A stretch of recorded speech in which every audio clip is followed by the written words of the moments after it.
Halo semuanya, perkenalkan saya Rahman Syabani Dan saya Dewi Erlina. Di sini kami akan membahas mengenai konversi modal dan agensi transpuan, analisis teori Pierre Bourdieu terhadap eksistensi pesantren Royal Kota Yogyakarta. Kami akan membedah bagaimana kelompok marginal khususnya transpuan mengkonversi agensi politik mereka untuk bertahan hidup melalui ruang inklusif di pesantren Waria Al-Fatah, Yogyakarta. Kelompok-kelompok LGBT, khususnya transpuan, sering mendapatkan diskriminasi. Perlakuan tersebut sangat mencederai hak asasi manusia. Padahal kita semua sebagai warga negara Indonesia memiliki hak yang sama, yang harus dijunjung tinggi. Hal ini sesuai tertera di Pasal 1 Ayat 1 Undang-Undang Republik Indonesia Nomor 39 Tahun 1999 mengenai hak asasi manusia, yaitu hak individu yang didapatkan yang harus dijunjung tinggi, diakui, dan dijamin keamanannya oleh institusi negara. Nah, dari adanya perlakuan diskriminatif ini, hadirlah pesantren Waria Al-Fatah Yogyakarta sebagai tempat pengakuan bagi para transpuan. Di pesantren ini, para kelompok transpuan diajarkan bagaimana tata cara beribadah, khususnya sholat dan mengaji, agar mereka tidak kehilangan agama mereka, agar mereka semakin mengenal dengan Tuhan mereka. Kehadiran pesantren Waria Al-Fatah Yogyakarta ini sangat krusial karena disinilah hak mereka dijamin, mereka diakui keberadaannya, karena sebelumnya kelompok-kelompok transpuan sering mendapatkan stigma negatif dari masyarakat karena dianggap menyimpang. Nah, di sini pesantren Waria Al-Fatah Yogyakarta hadir untuk memberikan rumah bagi kelompok transpuan agar mau untuk memperbaiki diri dan mengenal Tuhannya. Namun, di tengah-tengah berdirinya pesantren ini sempat mendapatkan penolakan hingga penutupan oleh masyarakat karena masyarakat di sini tidak ingin menerima kelompok transpuan karena dianggap menyimpang. Nah, tapi pesantren ini berhasil untuk melakukan eksistensi hingga saat ini. Hal ini tuh terbukti bahwasanya bukan hanya diajarkan soal pendidikan aja, tapi di sini kelompok transpuan ini melakukan ruang politik untuk mendapatkan hak-hak mereka. Melihat permasalahan mengenai transpuan pesantren Al-Fatah ini dapat diharapkan untuk mengetahui dinamika sosial yang terjadi yang sudah dihadapi transpuan ini mengenai benturan terhadap stigma negatif dari publik pada pisau analisis teori kapital dari Pierre Bourdieu, di mana teori ini ada 4 indikator, yaitu pertama indikator culture capital di sini untuk melihat bagaimana pengetahuan mereka dalam praktik agamanya. Lalu kedua itu sosial kapital, di sini melihat untuk bagaimana mereka dapat bertahan hidup dengan jaringan-jaringan yang ada. Lalu ketiga ekonomi kapital, bagaimana mereka bisa bertahan hidup dengan hasil pemberdayaan ekonomi, dan terakhir di sini ada simbolik kapital, bagaimana mereka dapat mengkonversi modal-modal yang sudah ada dari tadi culture kapital, lalu sosial kapital, dan juga ekonomi kapital.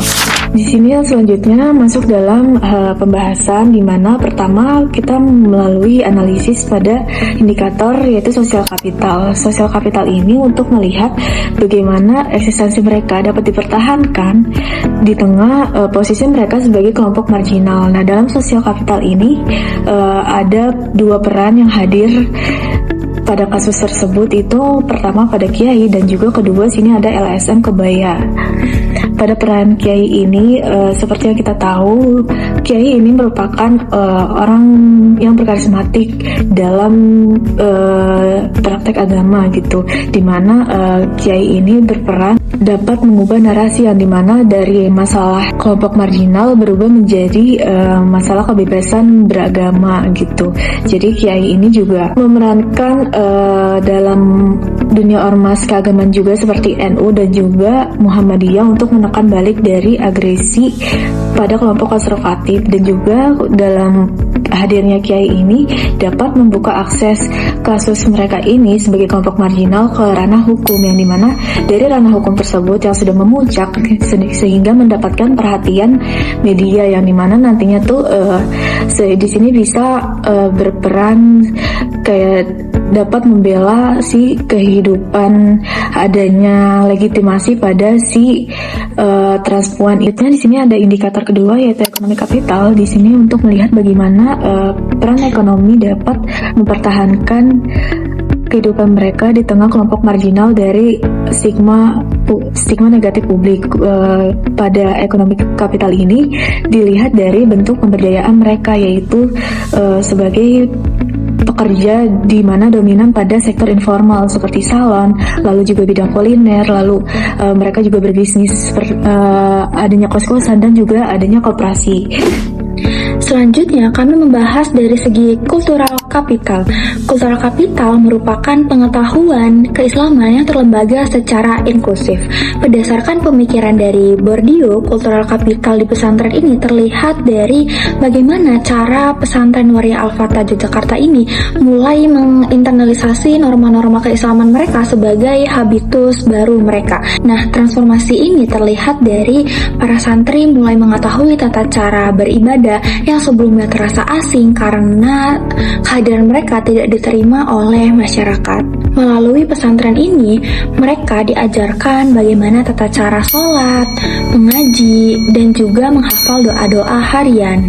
Pengetahuan keagamaan yang diterima oleh para santri waria tersebut dapat mengubah pandangan masyarakat atas kapasitas spiritual mereka. Dan yang terakhir, kami membahas dari segi simbolik kapital. Nah, simbolik kapital ini merupakan konversi dari beberapa modal sebelumnya. Pesantren Waria Al-Fatah ini sangat lekat dengan simbolik kapital karena terdapat penggunaan nomenklatur antara pesantren dan waria. Ini merupakan strategi cerdas supaya mereka mendapatkan pengakuan simbolis di tengah masyarakat yang menjunjung tinggi institusi keislaman.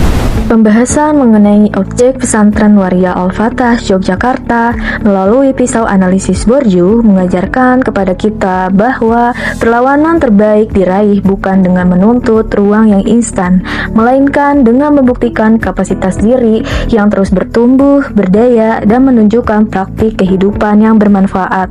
Karena pada akhirnya, hak untuk beriman dan bermartabat adalah milik setiap manusia yang menolak untuk menyerah pada keadaan. Saya Rahman Sabani Dan saya Dewi Erlina. Kami pamit undur diri. Terima kasih dan sampai jumpa.